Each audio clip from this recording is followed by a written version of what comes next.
네, 경제 현장 오늘 오후 초대석으로 이어갑니다. 이른바 노란봉투법으로 불리는 노동조합 및 노동관계조정법 2, 3조 개정안이 더 강력해진 내용으로 국회 통과를 앞두고 있습니다.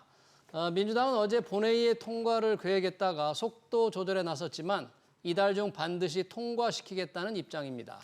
정부와 여당, 경영계는 강력 반발하고 있는데요. 이정식 고용노동부 장관 모시고 정부 입장 자세히 들어보겠습니다. 장관님 어서 오십시오. 네, 안녕하십니까. 자, 이 시청자들에게는 노란봉투법으로 알려져 있죠. 노조법 2, 3조 개정안. 민주당 주도로 지금 환경노동위원회 상임위 통과를 했고요. 그렇습니다. 현재 이제 법사위를 넘어서 또 본회의 통과를 민주당이 계획을 하고 있는데 이게 21대 국회에서 대통령이 제2 요구를 해서 통과가 이제 부결됐잖아요. 그런데 더 강해져서 돌아왔다. 22대 국회에서. 그럼 21대 된 것과 지금 새로 나온 22대 국회에 제출된 것이 어떻게 다른 겁니까, 이게? 그렇습니다. 일단 법사위에 계류 중이고요. 예. 그런데 우리 앵커 말씀처럼 이제 본회의 통과시키겠다는 건데 이치적으로 보면 문제가 많아서 대통령께서 제의를 요구했으면 좀 합리적으로 좀 여야가 머리를 맞대고 다듬어야 되는데 그 문제가 많은 거에 더해서 몇 가지 더 그 문제가 악화될 수 있는 소지가 있는 내용이 담겨져 있는데 이제 우리 노조법에 보면 1조에는 이제 목적이 있어요. 이 법이 무엇을 위해서 만들어졌나 있고 2조에 보면 이제 그 정의가 있는 거지. 근로자가 뭐고 사용자가 뭐고 뭘 교섭하고 어떻게 하면 쟁의를 할 수 있고 그다음에 합법적으로 정당한 쟁의에 관해서는 정당한 노조 활동을 하면 현행 범위 아닌 이상 그 형사상 체포 구속이 안 되고 정당한 노조 활동 쟁의 행위면 그다음에 파업을 하면 기업한테 손해를 끼치잖아요.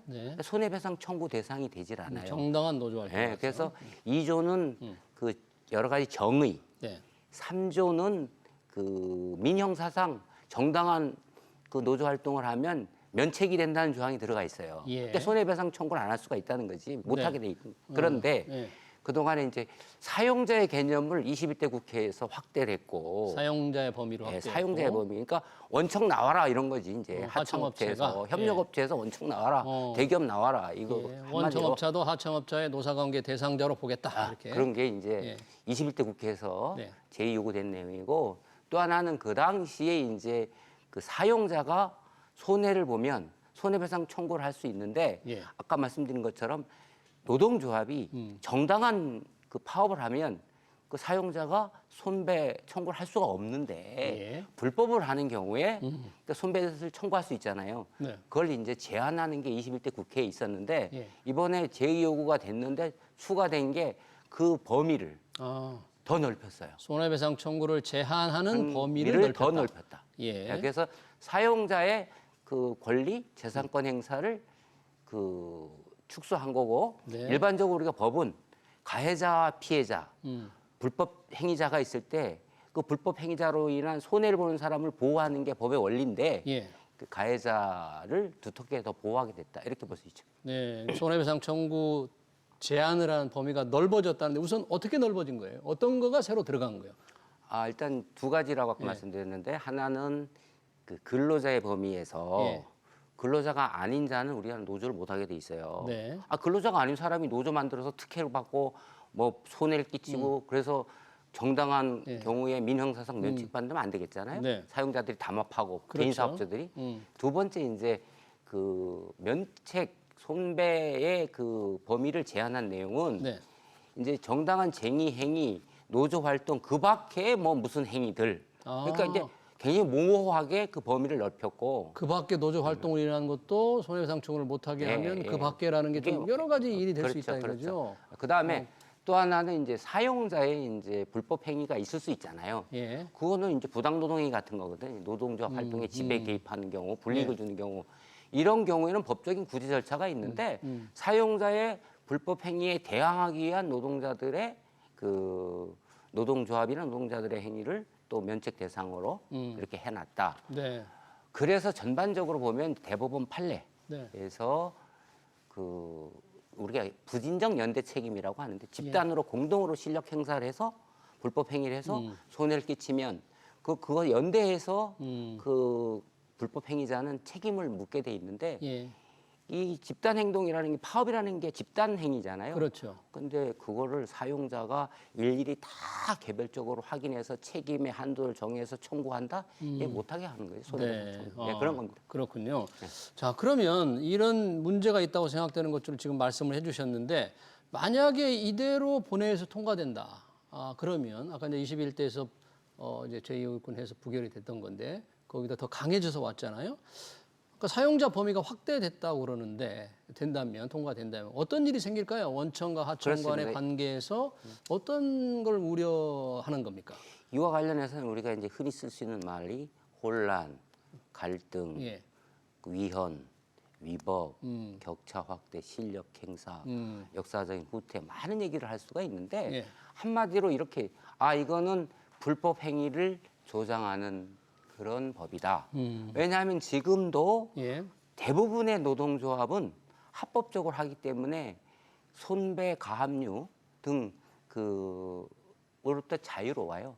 그런데 90% 이상이 예. 지금 현재 9개 대표적인 몇 개 노동조합에서 일어난 불법 행위, 네. 그것도 불법 행위 중에 직장 점거와 파괴, 네. 손괴 행위 이걸로 인한 건데, 근데 이 부분의 범위를 넓히거나 그런 행위를 한 경우에 있어서도 면책을 한다, 손해배상 청구를 제한한다 그러면 불법을 조장한다 이렇게 이제 예. 볼 수가 있고, 예. 그럼 얼마나 노사관계 혼란스럽겠어요. 두 번째는 이게 바지 사장 양산. 바지 사장을 양산하는 양산한다. 행위다. 지금도 많은 협력업체 예. 또는 하청업체 이런 데는 대기업이나 원청하고 무관하게 자기들이 사장으로서 경영의 주체성을 가지고 독자적으로 교섭에 응하고 있단 말이에요. 예. 잘하고 있어요. 네. 근데 일부에서 넌 아니다. 원청 나와라. 원청 사장 나와라. 대기업 사장 나와라. 예. 그렇게 되면 예. 전부 다 바지가 되는 거지. 그러면 이제 우리가 뭐 민법상의 도급도 없어지는 거고, 그래서 그동안 우리가 노사관계 그 법제라는 것은 몇 가지 법을 개정할 때는 원칙이 있습니다. 글로벌 스탠다드에 맞아야 되고 노사간의 힘에 네. 대등성을 맞춰줘야 되는 건데 그런 쪽으로 쭉 진전을 해왔고 네. 노동기본권 확장이 돼 왔어요. 그래서 이제 아예로 우리가 핵심 협약을 비준하면서 몇 가지 문제가 됐던 조항들을 고쳤거든요. 네. 근데 이제 힘의 기울기가 현저하게 예. 그 노동조합이 경영계에서 얘기하는 게 엄살이 아닌 게 다른 나라에서는 불법 행위도 거의 없고 폭력 파괴를 동반한 직장 점거 이런 게 없어요. 다른 근데 나라에서는요? 이제 우리나라 같은 경우는 그래서 이렇게 노동기본권이 신장되면서 글로벌 스탠다드에 맞게 노사가 힘의 균형을 맞춰줬는데 그게 만약에 없어진다. 예. 그러면 이제 산업 현장이 역사적으로 우리가 발전되어 온 노사관계가 거꾸로 돌아가는 거죠. 그래서 그런지 지금 경영계에서 재계에서 정말 우려를 표시하고 있던데 손경식 경청 회장이 국회의원들한테 이 걱정하는 걸 전부 전달하고 찾아보고 그러더라고요. 그렇죠. 굉장히 많은 우려를 하는 것 같아요. 산업 현장이 완전히 대혼란이 온다. 정말 그런 상황을 걱정하는 건가요? 그렇습니다. 예를 들어서 지금 이제 우리나라 우리가 이제 법적인 정합성, 예. 현실 적합성이 없다. 이게 얘기했는데 우리나라는 이제 노동조합으로 인정이 되면 예. 교섭을 당연히 할 수가 있고, 근데 교섭은 노조가 여러 개 생기면 교섭을 다 할 수는 없으니까 창구를 단일화해야 돼요. 예. 그런데 그 교섭에 창구를 단일화해서 사용자를 잡아서 교섭하자 했을 때 사용자가 정당한 이유가 없으면 교섭을 해태하면 안 돼요. 거부하면 안 돼요. 거부하면 안 된다. 그럼 어떻게 되냐? 예. 그러면 부당 노동행위로 처벌을 받아요. 네. 그러면 어떻게 되냐면 우리나라에 이제 지금 1차 협력업체가 자동차 회사만 해도 뭐 300개, 예. 2차 협력회사가 5,000개 이렇게 되는데 여기저기서 와서 교섭하자 그러면 어느 날 갑자기 내가 이거 교섭해야 돼 말아. 이게 이제 판단이 안 서는 거잖아요. 예. 교섭을 안 하면 나중에 소송 가가지고 이게 내가 정당한 당사자인지 아닌지 그 사람들이 파업을 했다. 예. 그런데 이게 정당한 파업이 돼야 손해배상 청구를 안 할 수 있는데 예. 이게 손해를 보는 것도 감수해야 되고 부당노동행위로 처벌받는 것도 감수해야 되고 그러니까 불확실성이 극대화되고 예측 가능성이 하나도 없어지는 예. 그럼 결국은 이제 국민들이나 청년들 일자리 문제, 국가 경쟁력 강화 그래서 노동조합이 원하는 것도 노동조합도 이번에 이 법을 통과시켜야 된다는 주장을 하는 노동계에서도 그리고 국회 입법조사처에서도 그런 얘기를 해요. 예. 당분간 혼란은 불가피하다. 혼란은 불가피하다. 그렇게 인정하면서 피해야죠. 그거는 차차로 보완하면 된다. 이런 건 아니거든요. 예. 그러니까 입법을 할 때는 사회적인 공감대와 공론화를 통해서 충분히 부작용이 있으신 거를 없애가면서 해야 되는 거거든요. 예. 그런 거 없이 그냥 이거 해놓고 나중에 문제 생긴 것 같은데 그건 차차로 보완하자 뭐 이런 입장이죠.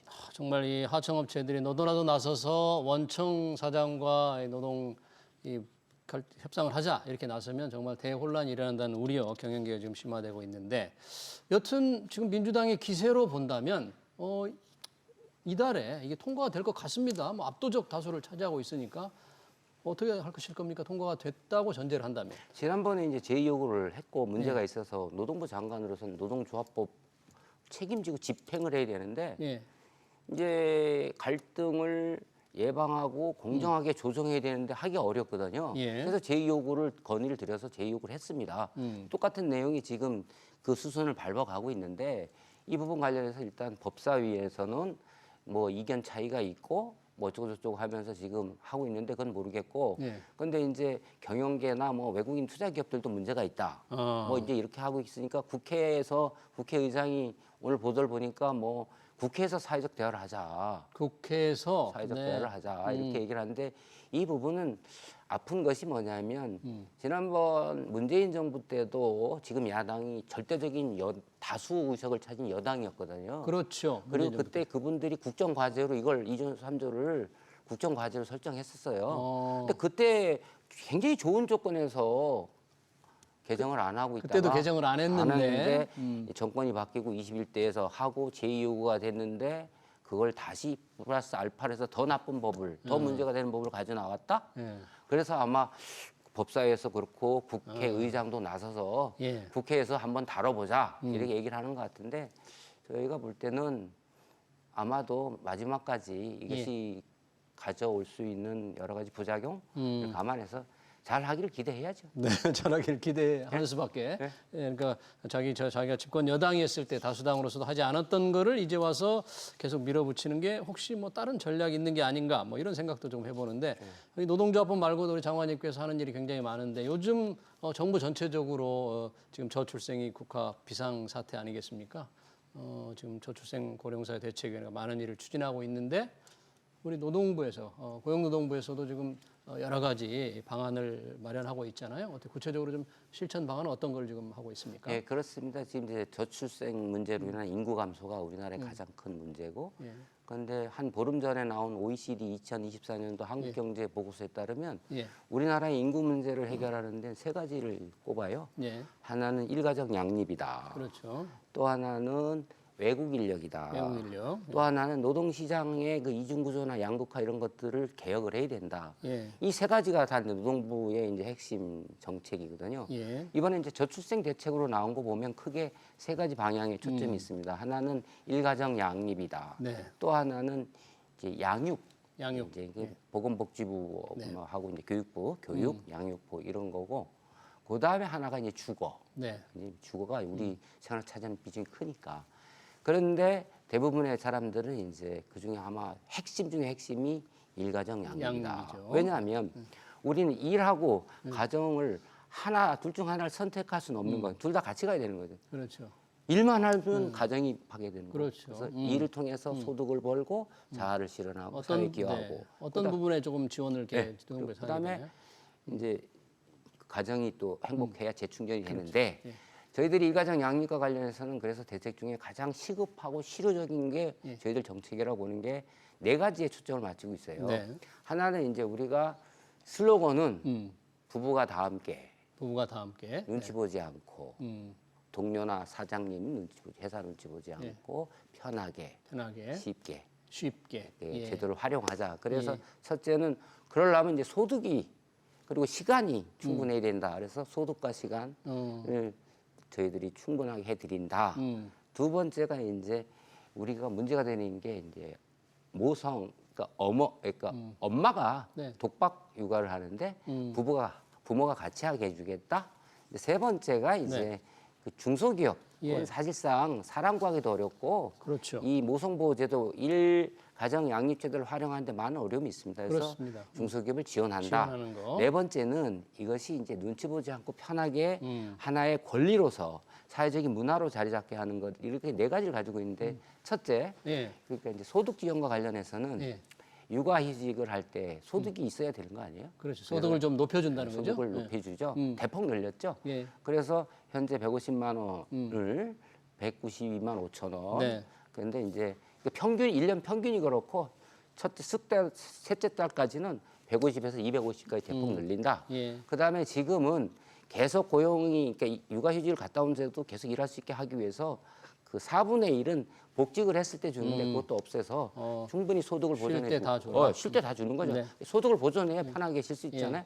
그다음에 이걸 유연하게 활용하게 하고 있는 거예요. 예. 그래서 이제 분할해서 사용하게. 뭐 1년을 통으로 쓰게 만들어 놓으면 경직돼 있잖아요. 네. 그래서 2번, 3번 분할해서 쓰기 편하게.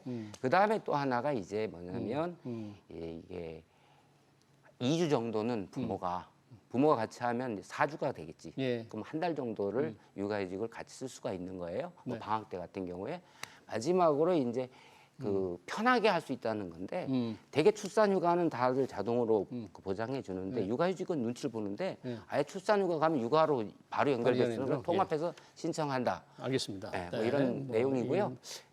이거 하나 말씀드려야죠. 아빠랑 같이 가는 문화를 가져가는 게 중요한데 그래서 아빠랑 같이 육아휴직을 3개월 이상 쓰면은 그 6개월을 추가해서 1년 6개월로 육아휴직 기간을 늘려주고 예. 그다음에 출산휴가도 20일까지 하면은 일요일 빼고 나면 한 달을 예. 그 출산휴가 아빠가 쓸 수가 있는 거거든요. 예. 이렇게 해서 이제 시간과 소득을 보장해주고 예. 중소기업에서는 이제 대체 인력을 충원할 때 지원금을 50% 인상을 네. 하고 동료가 일을 해주면 그것도 또 지원을 해주고 뭐 이렇게 갑니다. 네, 이 장관님 이 저출생만이 아니라 고령화 관련 전문 인력 얘기도 조금 많이 여쭤봐야 되는데 이 시간이 벌써? 좀 다 돼가지고 여기서 저희가 대담을 좀 마쳐야 될 것 같습니다. 오늘 여러 가지 그 중요한 노조법 2, 3조 개정 노란봉투법 과연 어떻게 이제 처리가 될지 좀 지켜보고 나중에 그 효과까지 이게 좀 문제가 최종적으로 결론이 나면 그때 한번 모셔서 얘기를 좀 더 듣도록 하겠습니다. 네, 알겠습니다. 네, 지금까지 이정식 고용노동부 장관이었습니다. 장관님 귀한 시간 고맙습니다. 네, 고맙습니다. 네.